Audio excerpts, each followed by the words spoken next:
Pookode veterinary സർവകലാശാലയിലെ വിദ്യാർത്ഥി സിദ്ധാർത്ഥിന്റെ മരണവുമായി ബന്ധപ്പെട്ട കേസിൽ പ്രതികളുടെ തുടർപഠനം തടഞ്ഞ ഹൈക്കോടതി. റാഗിംഗ് വിരുദ്ധ നിയമം അനുസരിച്ച് 19 വിദ്യാർത്ഥികളുടെ തുടർപഠനം തടഞ്ഞ സർവകലാശാല തീരുമാനം ശരിവച്ചാണ് ഡിവിഷൻ ബെഞ്ചിന്റെ നടപടി. സിദ്ധാർത്ഥിന്റെ അമ്മ MR ഷീബ നൽകിയ അപ്പീലിലാണ് ഡിവിഷൻ ബെഞ്ചിന്റെ തീരുമാനം.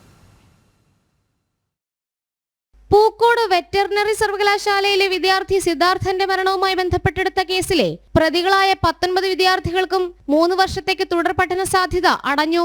റാഗിംഗ് വിരുദ്ധ സമിതിയുടെ റിപ്പോർട്ട് ശരിവെച്ച ഹൈക്കോടതി ഡിവിഷൻ ബെഞ്ചാണ് ഉത്തരവിട്ടത്. സിദ്ധാർത്ഥന്റെ അമ്മ MR ഷീബ നൽകിയ അപ്പീലിലായിരുന്നു ഡിവിഷൻ ബെഞ്ചിന്റെ തീരുമാനം. ഇതനുസരിച്ച് 3 വർഷത്തേക്ക് വിദ്യാർത്ഥികൾക്ക് ഒരു ക്യാമ്പസിലും വിദ്യാഭ്യാസത്തിനായി പ്രവേശനം നേടാനാകില്ല. നേരത്തെ പ്രതികളായ 19 വിദ്യാർത്ഥികൾക്കും മണ്ണൂത്തി ക്യാമ്പസിൽ പ്രവേശനത്തിന് സിംഗിൾ ബെഞ്ച് അനുമതി നൽകിയിരുന്നു. സർവകലാശാല നൽകിയ പുനഃപരിശോധനാ ഹർജിയും അംഗീകരിക്കാതെ പുനരന്വേഷണം നടത്താനായിരുന്നു നിർദ്ദേശം. പുനരന്വേഷണം നടത്തിയ സർവകലാശാല 19 വിദ്യാർത്ഥികളെ പുറത്താക്കാനുള്ള തീരുമാനമെടുത്തു.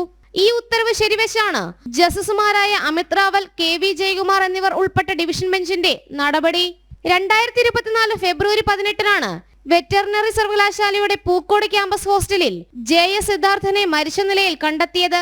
SFI പ്രവർത്തകരായ വിദ്യാർത്ഥികളുടെ മർദ്ദനത്തെ തുടർന്നായിരുന്നു മരണം. ജനം, കൊച്ചി.